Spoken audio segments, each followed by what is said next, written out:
অরিত্র, তুমি দৌড়ে দৌড়ে কোথায় যাচ্ছিলে? ভিডিওটা অন করে আমি দেখলাম একটু আগে। কোথায় দৌড়াচ্ছিলে বলো তো? কিছু কি go back slogan? Go back slogan?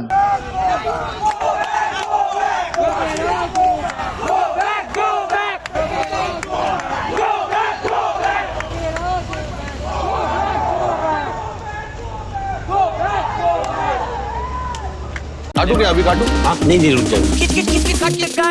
Game कोई भी हो, पकड़ मजबूत होनी चाहिए। सीमेंट से पकड़ बनाए मजबूत। SRMB 550D TMT bar। প্রমাণ আছে, দৌড়ানো দেখেই বুঝতে পারা যাচ্ছে। আমি যা দেখছি তাতে তো বোঝাই যাচ্ছে যে দর্শক বন্ধুরা তীব্র আকার নেয় কার্যত, যেটুকু অন্তত ছবি আমার চোখে দেখা। সেক্ষেত্রে মোহনবাগান টিম বাস হয়তো যখন কোচ লোবেরা সেই বাসটাতে ছিলেন না, কোচ লোবেরা সাংবাদিক সম্মেলন করছিলেন এবং তারপরে একটা পার্সোনাল গাড়িতে কোচ লোবেরা যান এবং যেখানে টিম বাস ছিল, টিম বাসে ফুটবলারদের ঘিরেই কিন্তু এই জিনিসটা হয়েছে।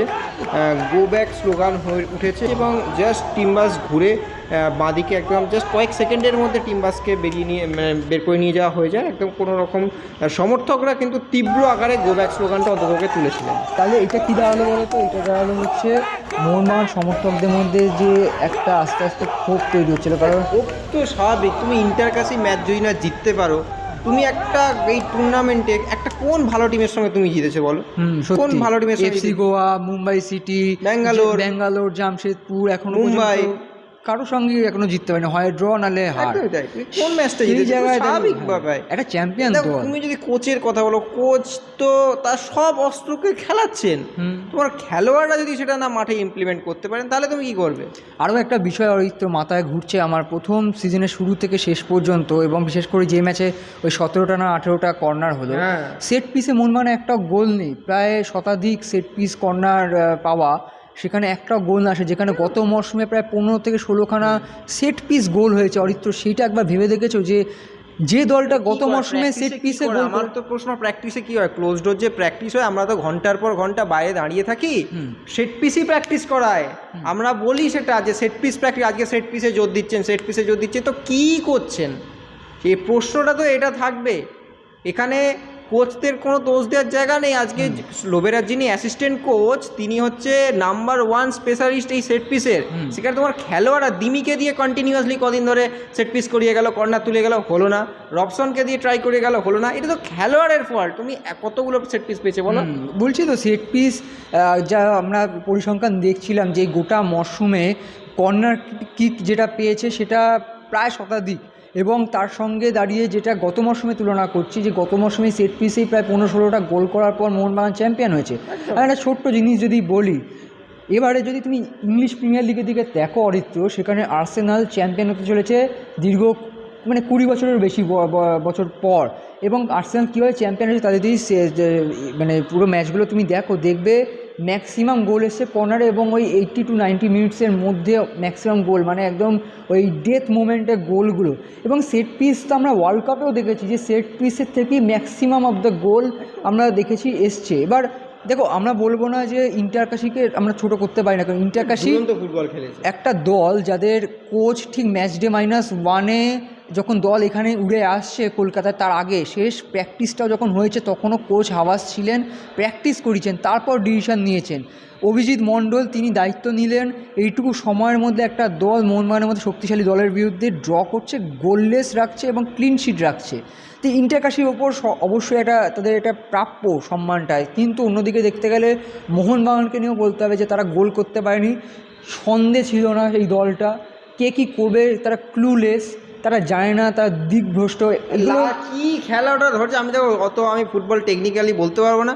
একটা খেলা সেই মেহতাব টু টাংরি টু অভিষেক টেকচাম সিং, সেখান থেকে মাঝমাঠে সাহাল, ব্যাস আবার সেই ব্যাকপাস আর ব্যাকপাস, এই হচ্ছে খেলা। না, ব্যাকপাসটা অবশ্যই সমর্থকরাও, যারা দর্শক বন্ধু দেখছেন তারাও ব্যাকপাস নিয়ে খুব বিরক্ত। তবে এটা যদি আমরা এটাও দেখো, এটাও একটা অ্যানালিটিক্যাল পার্ট আছে। কী বলো তো, দেখো যখন মোহনবাগান অ্যাটাকে উঠতে যাচ্ছে তখন দেখছে যে ইন্টারকাশি ফুটবলাররা একটা এমনভাবে নিজেদের সেট আপটা রেখেছে যে যখনই তারা ওই ডিফেন্সিভ থার্ডে যাচ্ছে তখন আর তারা অপশান পাচ্ছে না, এবং সে কারণে মোহনবাগান কী করতে হয়েছে, তারা নিজেদের বক্সে খেলছে, তারা নিজেদের ডিফেন্স লাইনে খেলছে, ball back pass square pass খেলছে এবং চেষ্টা করছে যাতে ইন্টারকাশি দুটো প্লেয়ার উঠে আসে, একটু ওপেন হবে, স্পেস পাওয়া যাবে, সেই জায়গাটা কাজে লাগিয়ে আমরা দুটো উইং দিয়ে অ্যাটাক করবো, হয় ইস্টার্নালে রবসান আর না হলে মনবি, যে জিনিসটা হয়নি এবং তারা স্পেস পায়নি। এবার এইখানেই ব্যাপারটা আছে, যেসব ম্যাচে এরকম হয়, যেসব ম্যাচ আমরা গোটা বিশ্ব ফুটবলে দেখেছি যে এই ধরনের যখন ফানেল করে অ্যাটাকটাকে একদম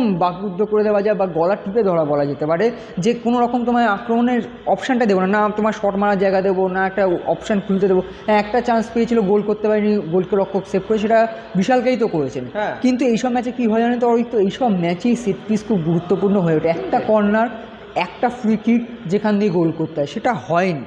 কিন্তু আমরা দেখো, ওই তো আমরা যদি এখন শুধু সমালোচনা করি তাহলে আবার মোহনবাগান সমর্থকেরা বলবেন যে ইস্টবেঙ্গলও কালকে ড্র করেছে, আমরা তো পজিটিভ শেষ করেছি, আমরা আজকেও পজিটিভ শেষ করব।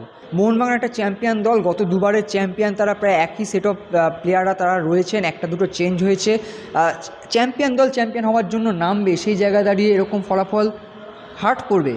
কিন্তু গতকালও একটা কথা বলেছি, আবারও বলছি, ঘায়াল হু ইসিলে ঘাতাক বিহু।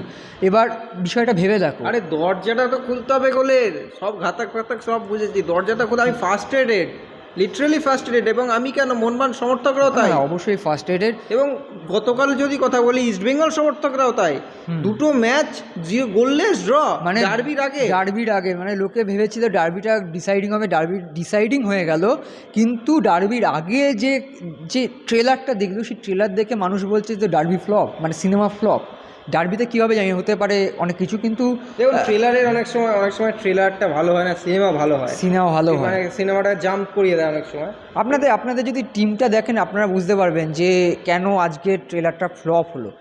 আপনারা দেখুন, Apuia Thapa, Alberto Rodriguez, Jamie Maclaren শুরু থেকে খেললেন না, সুভাশিস বোস শুরু থেকে খেললেন না, একটা টিম গোয়া ম্যাচের পর 5 থেকে 6 খানা চেঞ্জ করে নামতে হলো না, ইন্টারকাশি হলো, এইগুলো চোট আঘাতজনিত সমস্যা। হ্যাঁ, এবার কেন বললাম ট্রেলার ফ্লপ হলেও সিনেমা হিট হতে পারে, কারণ এই সকল প্লেয়ারের মধ্যে অ্যাটলিস্ট 80% প্লেয়ার ব্যাক করবে।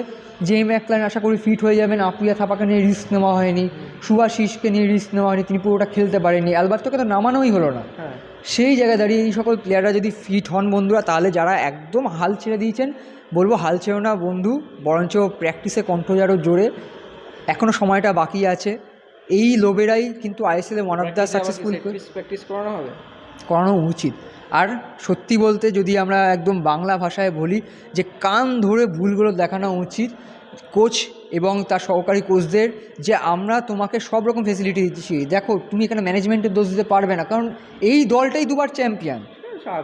সেই জায়গায় দাঁড়িয়ে শুধু সেট পিস প্র্যাকটিস করানো না, আরও কিছু বিষয় রয়েছে। আজকে ইন্টারকাশি কোচ, অন্তর্বর্তীকালীন কোচ অভিজিৎ মণ্ডল বলে গেলেন যে আমরা অ্যানালিসিস করে দেখেছি যে মোহনবাগান দলের 2 সাইড ব্যাকের পিছনে অনেকটা স্পেস আছে, আমরা সেই স্পেসটা কাজে লাগানোর চেষ্টা করছিলাম, আমরা সফলও হয়েছি, বাট আমরা সেটা গোলে কনভার্ট করতে পারিনি। এবার তুমি ভেবে দেখো ইস্টবেঙ্গল দলটা কথায়, একদিকে বিপিন সিং, একদিকে রয়েছেন হচ্ছে তোমার কখনো পিবি বিষ্ণু বা অন্য কেউ, নিগুয়েল রয়েছেন, সলকেসপো ছিটকে গেছেন ঠিকই, কিন্তু হাতে রশিদ রয়েছেন, সামনে এজ্জিজারি রয়েছেন, তার বদলে সসবার্গ রয়েছেন, অর্থাৎ অ্যাটাকিং অনেক অপশান রয়েছে যেটা ইন্টারকাশির কাছে ছিল না, এবং তাদের কিন্তু এই বিভিন্ন সমস্যাও নেই।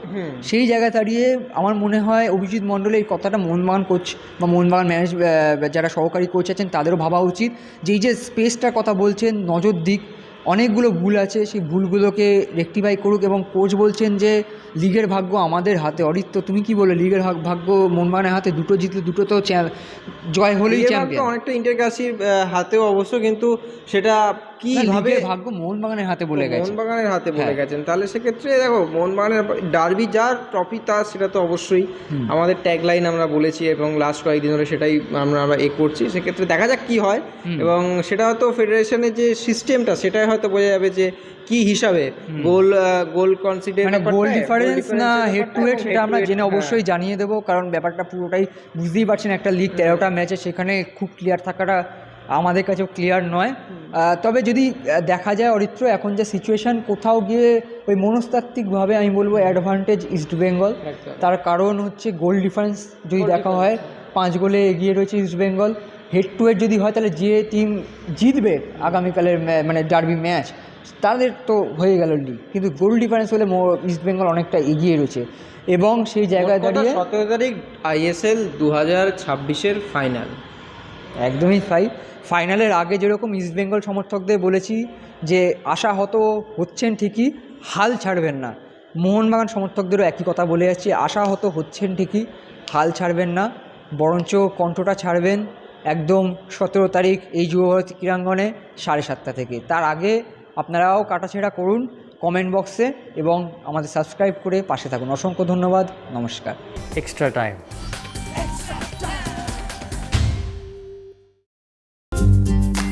লেটেস্ট নিউজ আর এক্সক্লুসিভ ভিডিওর সঙ্গে আপডেট থাকতে এখনই সাবস্ক্রাইব করুন আমাদের ইউটিউব চ্যানেল। বেল আইকনে ক্লিক করতে ভুলবেন না যেন।